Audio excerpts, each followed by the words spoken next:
I stood in my kitchen, staring at the paper in my hand, feeling my heart crack into pieces.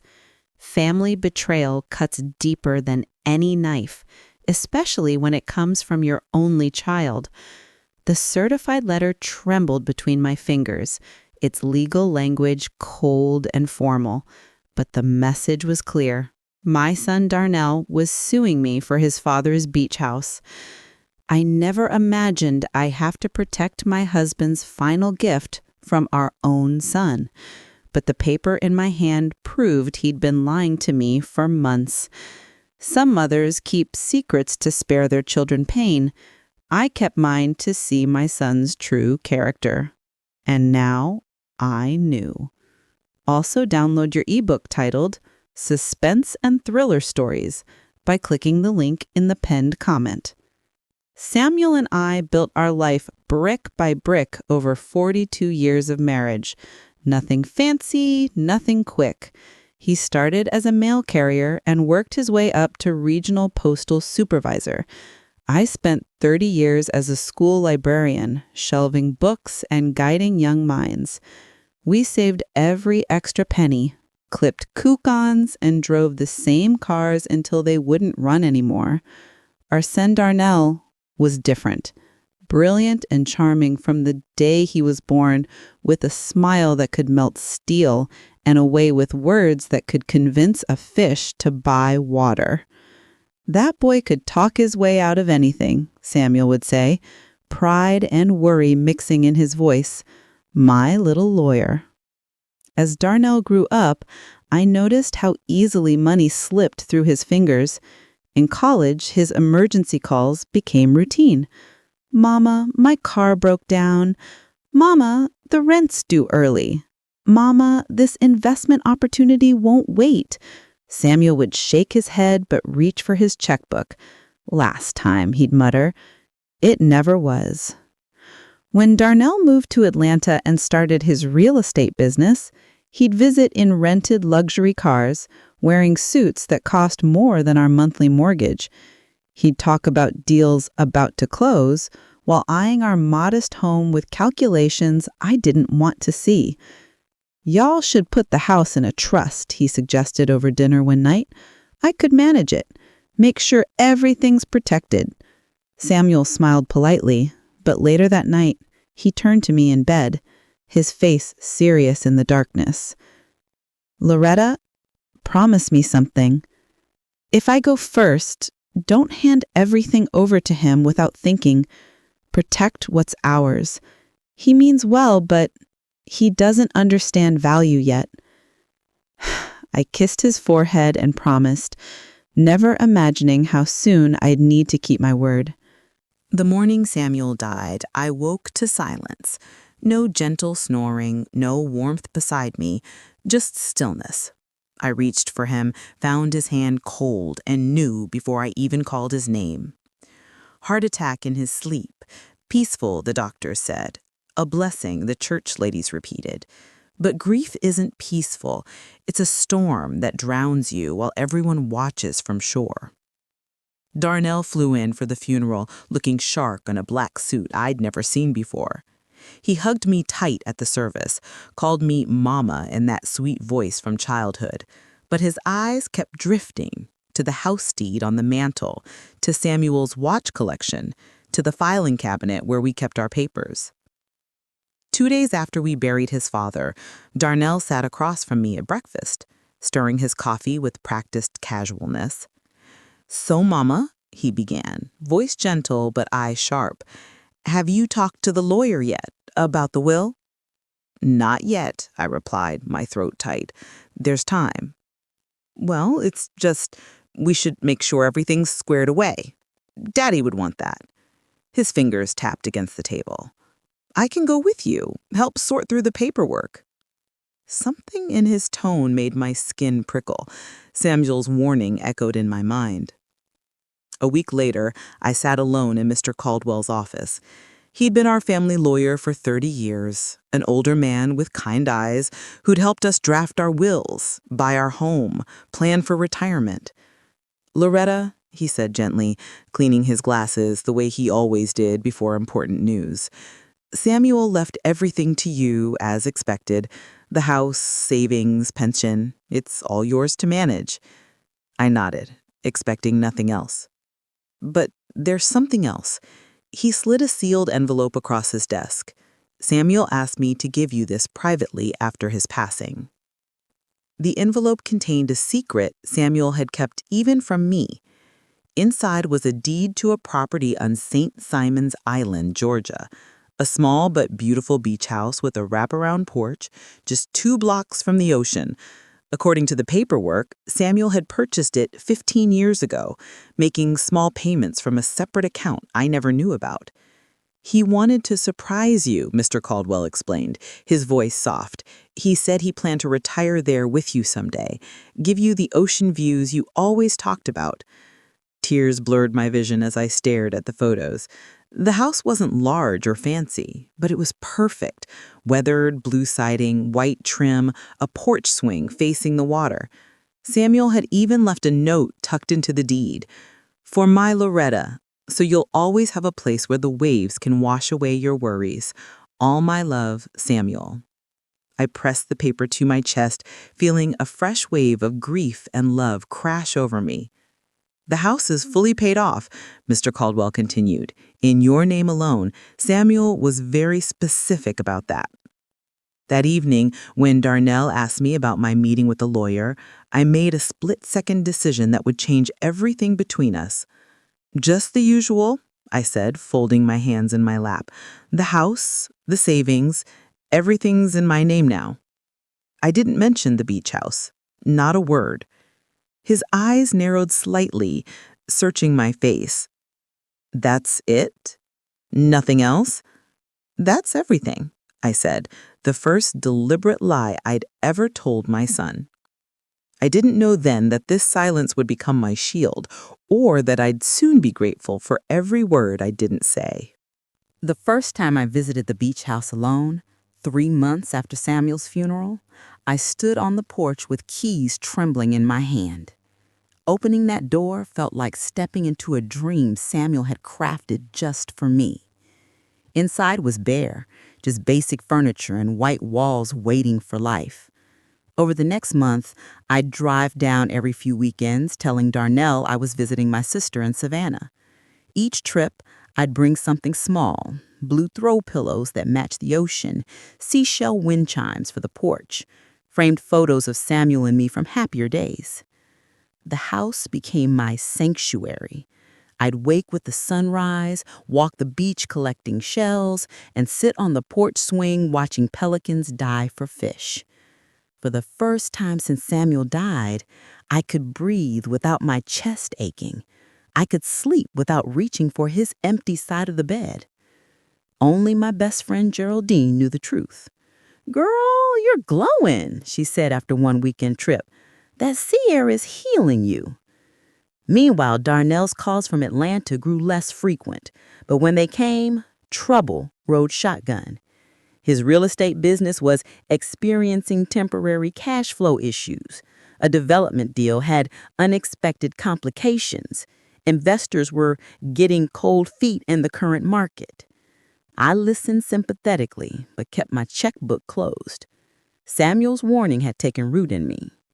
Then came the Sunday night call that changed everything.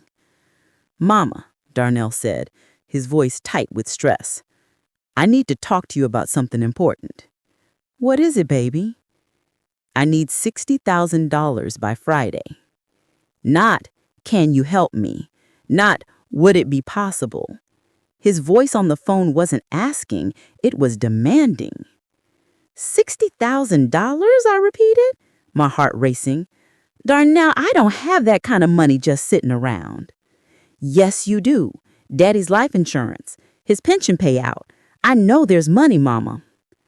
The certainty in his voice chilled me. He'd been calculating my finances. "What's this for?" "Investment opportunity. Time sensitive. I can double it in 6 months." "The answer is no, Darnell." Silence stretched between us. Then, I'm coming home this weekend. We need to talk face to face. He arrived Friday evening in a rental car less flashy than usual. Over dinner, he laid out his proposal. Take out a mortgage on the family home, the home Samuel had paid off 15 years earlier, to invest in his business. It's just temporary, he insisted, spreading papers across the kitchen table. The market's about to turn around. I've got 3 properties ready to flip once I have capital. No, I said firmly. I won't mortgage the house your father worked his whole life to pay for. His charming mask slipped. Mama, you're not thinking clearly. This house is just sitting here, all this equity doing nothing. It's not smart financial planning. My answer is no. His face darkened. You're being selfish. Daddy would have wanted to help me. He always believed in my potential. Your father believed in hard work and living within your means. He wouldn't want me risking our home on your gambles. He stood abruptly, chair scraping against the floor. Fine. Keep living in the past. Keep this house like some shrine while your only son struggles. He stormed out, slamming the door so hard the family photos rattled on the wall. That night, I cried myself to sleep, wondering if I was being too harsh. But morning brought clarity and an unexpected phone call. Mrs. Wilson? A woman's voice asked. You don't know me, but I need to talk to you about your son. The woman on the phone introduced herself as Shonda, and what she told me made my hands shake. I dated Darnell for about 8 months. We broke up 3 weeks ago when I found out he was lying about, well, everything. She paused, then continued. He's been telling people you own beach property in Georgia, says he's about to inherit it soon, and has been using that to secure loans. My blood ran cold. I'd never told Darnell about the beach house, not one word. He showed investors pictures of some blue house on St. Simon's Island, said it was worth at least $500,000. Use it to get a personal loan from this guy Vernon, who is now threatening legal action because Darnell missed 2 payments. I gripped the phone tighter. How did you get my number? Found it in his contacts, listed as Mama Beach House. Her voice softened. Look, I'm not trying to cause trouble, but Vernon's not someone to mess with, and I thought you should know what your son is doing with your property. After thanking her, I hung up and sat at my kitchen table trembling. How did Darnell know the beach house? Had he followed me? Hired someone to track me? And how long had he been planning to use my beach house, Samuel's final gift, as collateral for his schemes? The betrayal cut deep, but beneath the pain was something else. Determination. Samuel had trusted me to protect what we built. I wouldn't fail him now. I decided to confront Darnell face to face, but I wasn't prepared for what I'd find. I drove to Atlanta without calling ahead. Darnell's luxury condo complex had a security gate, but I told the guard I was surprising my son. He waved me through with a smile. When Darnell opened his door, shock flashed across his face. Behind him, I could see boxes stacked against walls, furniture missing, closets emptied. Mama, what are you doing here? We need to talk, I said, stepping past him into the half-empty condo. Looks like you're moving. He ran a hand through his hair. Just reorganizing. What's going on? I got a call from Shonda. His expression shifted. Surprise, calculation, then forced casualness. Oh, her. She told me you've been talking about beach property. Property I never told you about. He laughed weakly. Mama, it's just talk. You know how this business works. Sometimes you gotta make things sound bigger than they are. So you lied to people about property you don't even own? He shrugged. I was gonna make it happen eventually. I figured once after pass, it'd all be mine anyway. The casual way he referenced my death, as if it was just a transaction he was waiting to complete, froze something inside me. I'm still alive, Darnell, and nothing is yours. I left him standing there and checked into a nearby hotel. That night, I barely slept, my mind racing with questions. How had he discovered the beach house? What else did he know? What else was he planning? What I discovered the next morning explained everything, and nothing would ever be the same. The hotel business center had one computer. I sat there early, searching my son's name, not knowing what I hoped to find. On the third page of results was a link to a small investigative firm, Wilson Property Research, completed March 15th. My hands trembled as I clicked. A login page appeared. On instinct, I tried Darnell's birthday. Access granted. The screen filled with documents, bank statements, property records, photos of my beach house taken through windows. A detailed report outlined how Darnell had hired this firm 3 weeks after Samuel's funeral to track potentially hidden assets. The investigator had followed Samuel's financial trail, a separate account at Georgia Coastal Bank, regular payments over 15 years, the final deed transfer. He'd even photographed me during one of my weekend visits, noting, "Client's mother appears to be regularly visiting property client was unaware of." My son hadn't just discovered the beach house by accident. He'd been hunting for it, tracking me, building a case, all while pretending ignorance. I printed everything, paid in cash, and drove home in a daze. The betrayal wasn't just about greed. It was calculated, patient, methodical. My son had been investigating me like I was a suspect, not his mother. 2 weeks later, as if on cue, the certified letter from Brighton and Associates law firm arrived on a Tuesday. The envelope felt heavy in my hands, though it contained just 3 pages. Legal language can make even the simplest things sound complicated, but the message was clear. Darnell was suing me for concealment of assets and undue influence regarding Samuel's estate.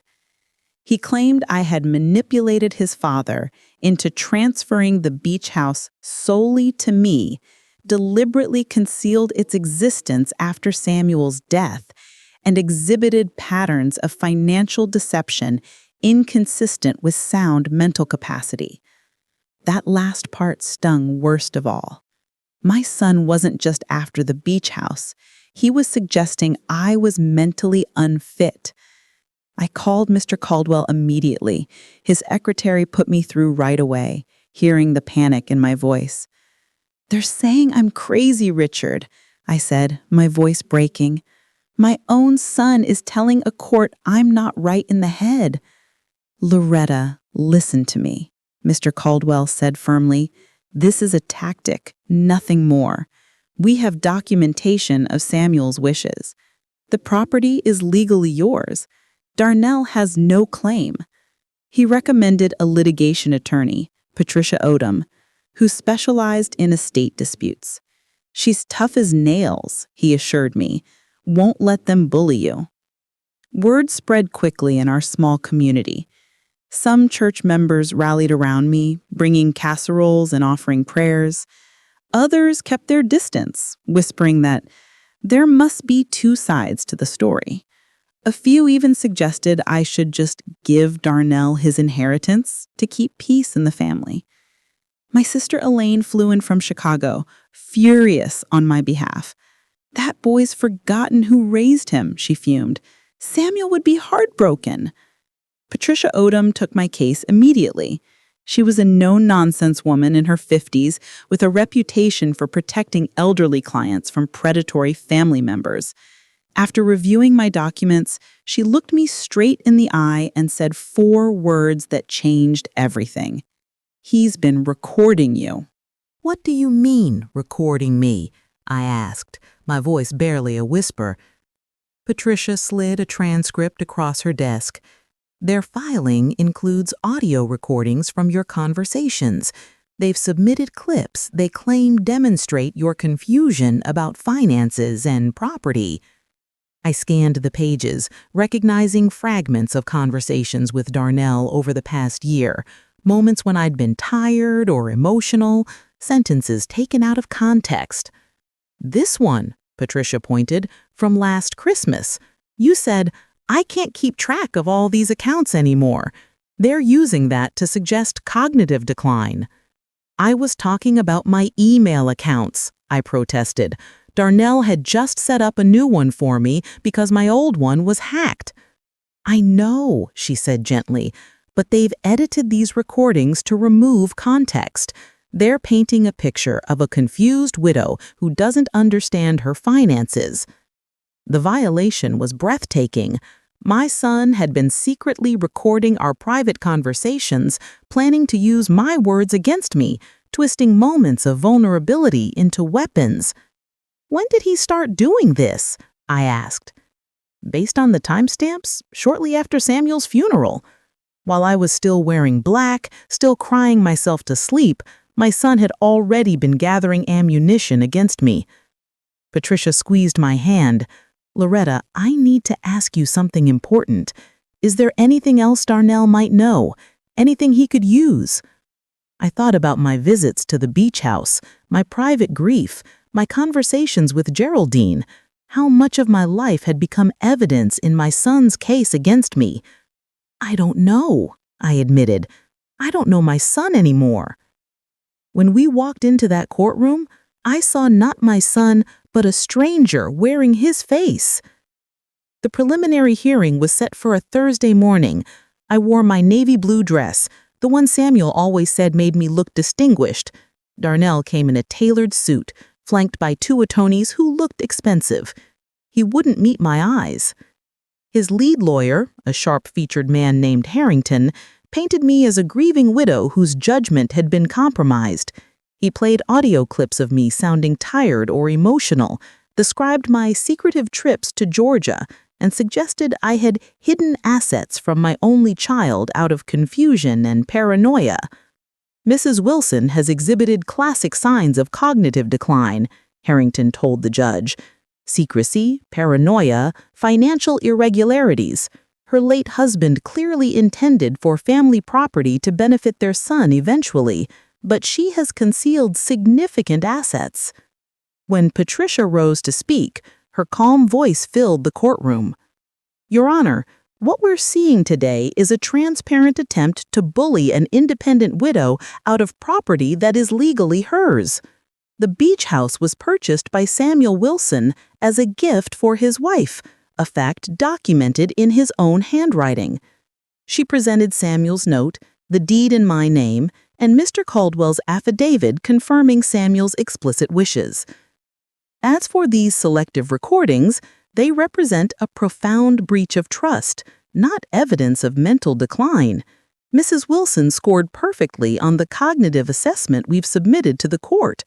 What we have here is not a confused mother, but a son who expected to inherit everything immediately and is unwilling to respect his father's wishes." Darnell shifted in his seat, still avoiding my gaze. The judge, an older woman with silver hair and penetrating eyes, reviewed the documents carefully. She asked pointed questions about the property's purchase, Samuel's intentions, and the timing of Darnell's lawsuit. "I'll review these materials and issue my ruling next week," she finally said. "In the meantime, the property remains in Mrs. Wilson's name, and I'm issuing a temporary order prohibiting any party from accessing or modifying it." As we walked out of the courtroom, Darnell finally looked at me, not with remorse, but with calculation, as if reassessing his strategy. The judge's ruling wasn't just about property, it would trigger a cascade of consequences I never anticipated. The courtroom was half empty when we returned for the judge's ruling. Just me, Patricia, Darnell, his attorneys, and a few curious courthouse regulars. Judge Watkins entered, her face giving nothing away as she settled behind the bench. "I've reviewed all submitted evidence in the matter of Wilson v. Wilson," she began, her voice steady and clear. "This case hinges on whether the plaintiff, Darnell Wilson, has legitimate claim to property legally deeded to the defendant, Loretta Wilson." She looked directly at Darnell. "The court finds no evidence of undue influence or mental incapacity. The property in question was purchased by Samuel Wilson with the explicit intention of gifting it to his wife. This intention is documented in his own handwriting and corroborated by the family attorney." My heart pounded as she continued. "Furthermore, the court finds the plaintiff's methods of gathering evidence, specifically recording private conversations without consent, to be troubling and potentially inadmissible. The selective editing of these recordings suggests an attempt to mischaracterize the defendant's mental state." Judge Watkins removed her glasses. "The petition is dismissed with prejudice. The plaintiff is ordered to pay the defendant's legal fees in full within 90 days. Patricia squeezed my hand under the table. Across the aisle, Darnell's face hardened as his attorney whispered urgently in his ear. "This matter is closed," the judge concluded, bringing down her gavel with finality. Outside the courthouse, reporters from the local paper approached us. Patricia handled them expertly while I stood silent, still processing our victory.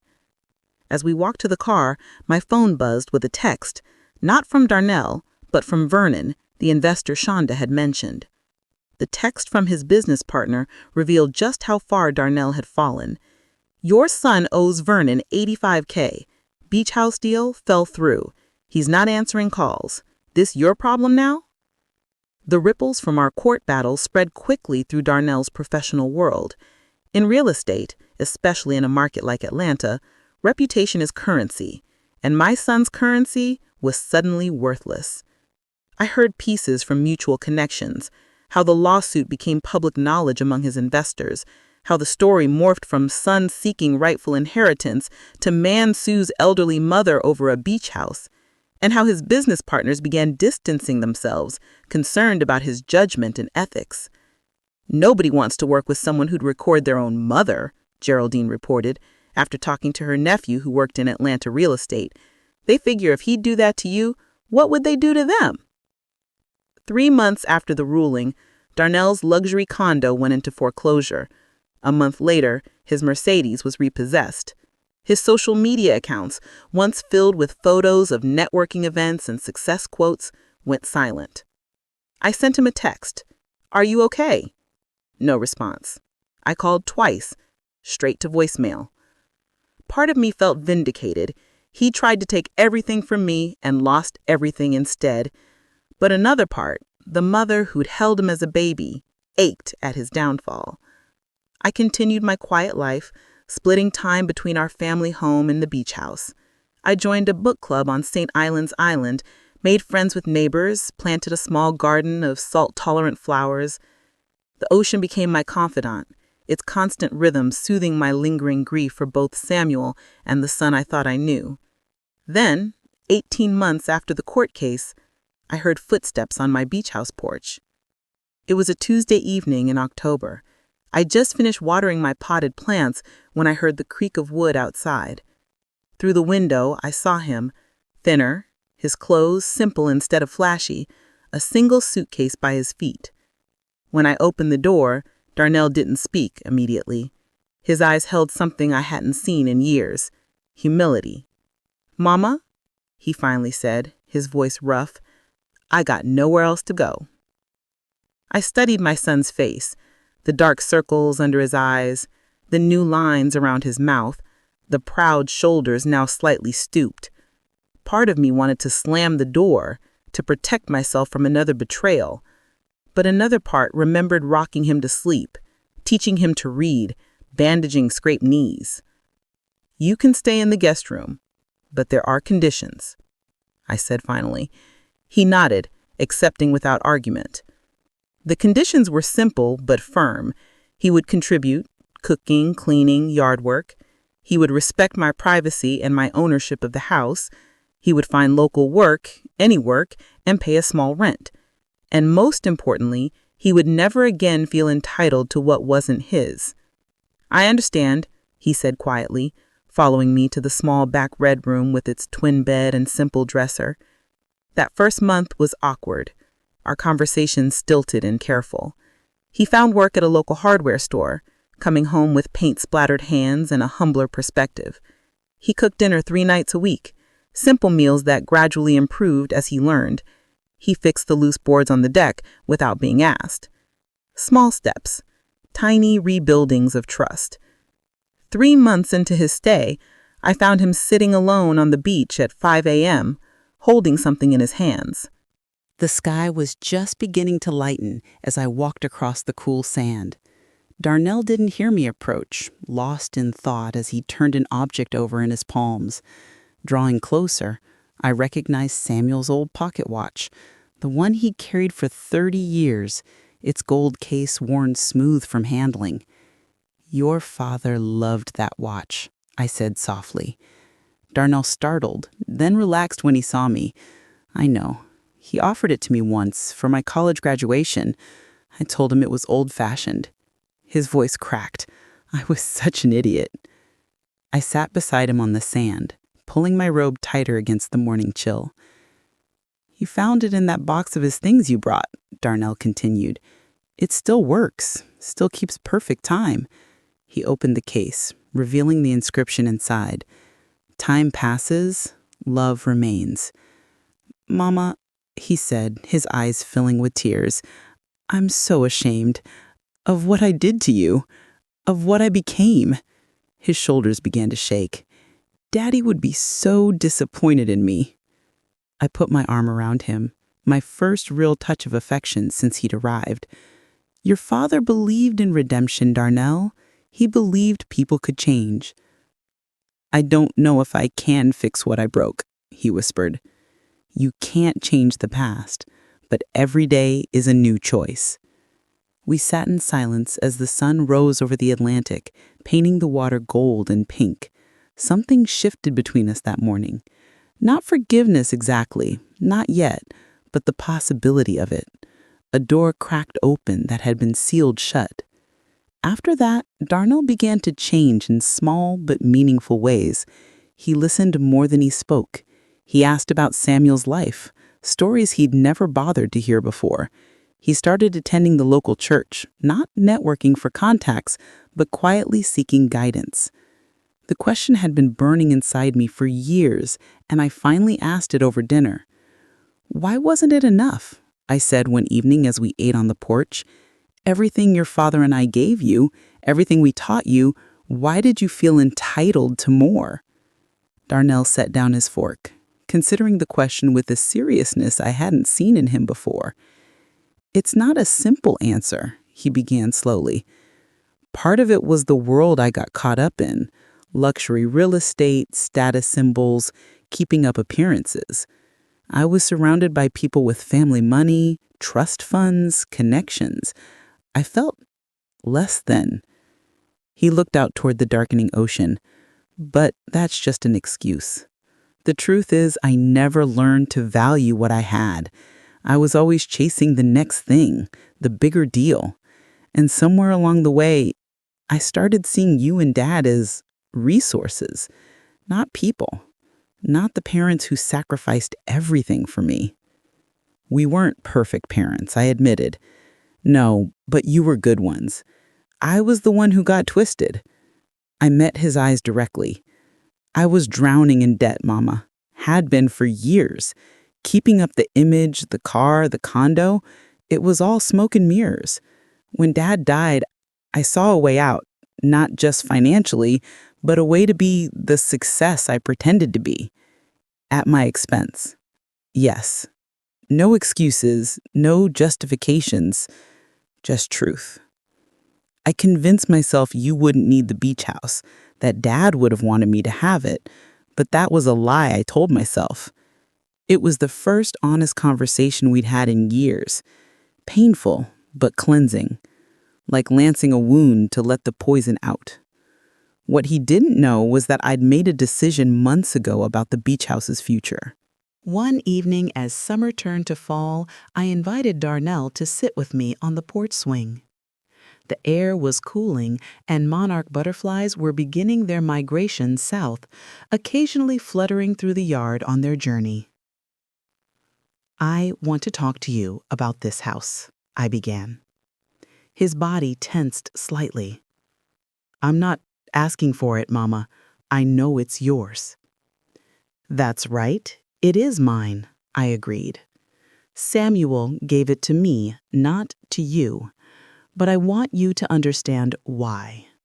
I took out a folder containing the original deed, Samuel's note, photos of the house from when he first bought it.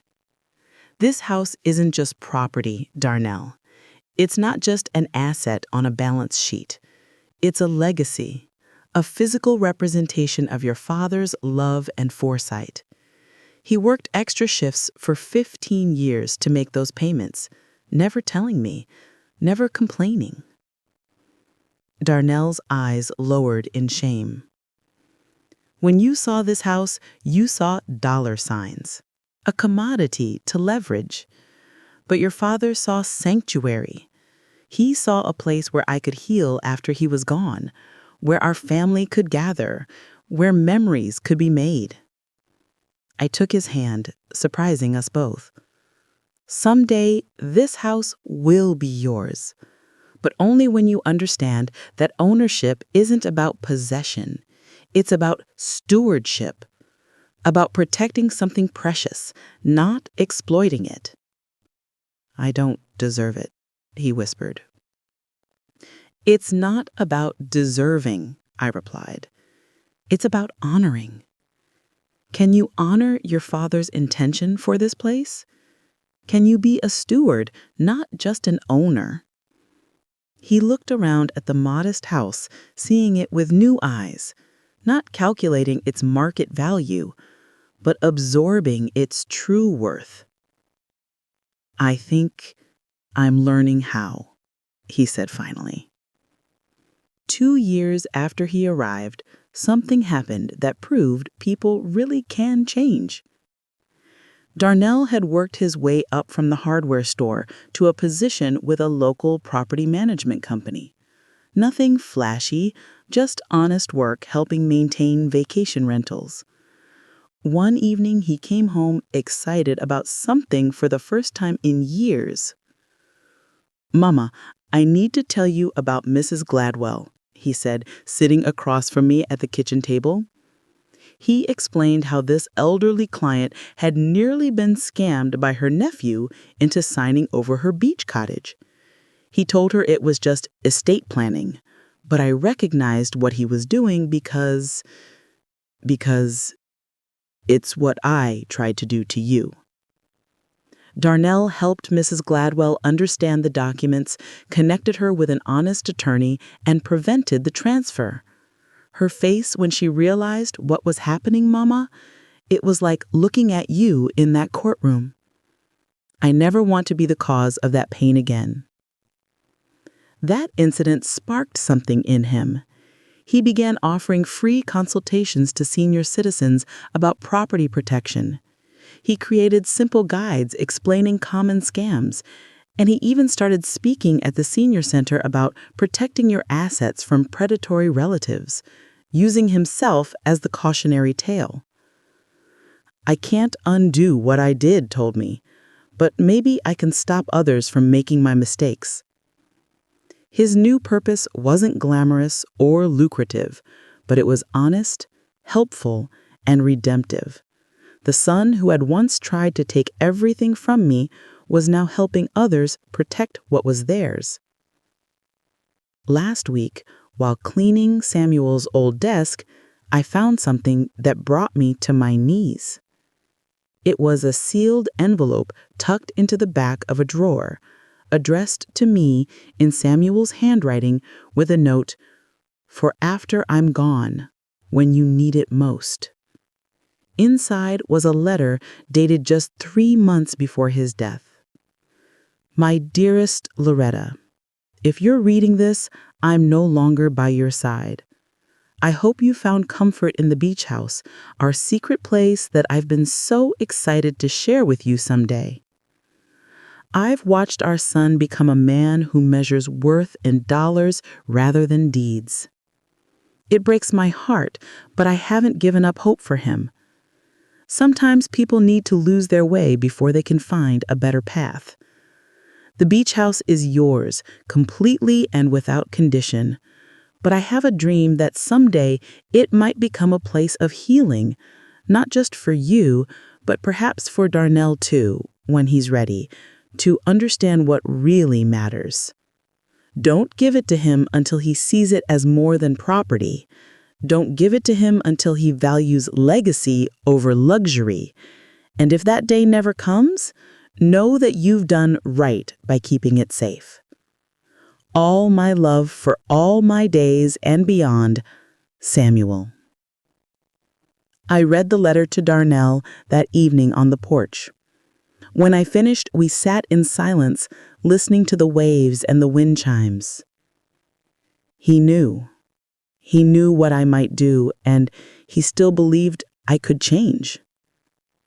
Your father always saw the best possible version of you, even when that version was buried deep down. The beach house has become what Samuel hoped, a place of healing, of second chances, of lessons learned the hard way.